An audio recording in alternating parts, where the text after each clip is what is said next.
Driskell. Representative Driskell, you're recognized. Thank you, Mr. Speaker.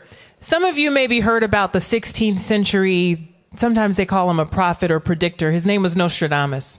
And he would make these predictions about what calamities were to come in the future. He would mention earthquakes, he would mention famine, he would mention fiery balls falling down from the sky, war, etc. He never, not one time, mentioned drag queens.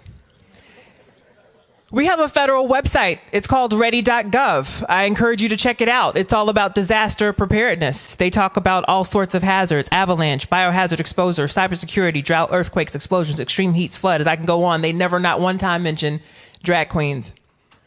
I just don't understand when drag queens became enemy number one. During Tampa Pride weekend, I had the honor of meeting a transgender woman named Angelique. Beautiful, beautiful soul. Beautiful inside and out. And she's a drag performer in Tampa.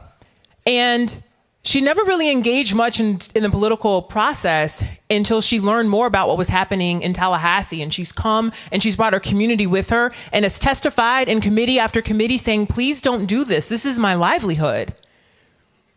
I don't know why we would take away her livelihood and those in her community. And it feels to me, I've been listening, and it feels to me like perhaps proponents of the bill are working with a specific vision of tell you that's far from what happens at every show.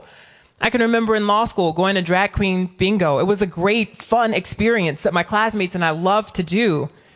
We already have laws to protect children from inappropriate content, so this isn't necessary. It's already illegal for a kid to go to a strip club. It's illegal for a parent to take their kids to an R-rated movie, to Hooters. I know y'all are not going to sit up here and tell me you haven't had those wings. Okay, to many other events. So that's the right of the parent to decide what's best and appropriate for their children. And yet I'm very concerned that we're in a time where our state government feels like it needs to look over the shoulder of every parent, and now even look over the shoulder of adults. It's wrong. We've heard that there is a great evil among us today, and I agree, but I take a different perspective on it. I actually think it's hubris. I think we have to be careful, and we can all suffer from it, self-included, when we feel that we know better than someone's own lived experience when they tell us about it, when we don't really know what it's like to walk in somebody else's shoes.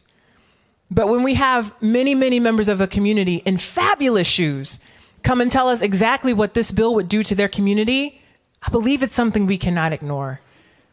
And this is a bell we can't unring. Even though the plain text of the bill may not say drag, before anybody tells me that, there's a greater context happening here, and we all know it. So please vote down on this bill. Thank you.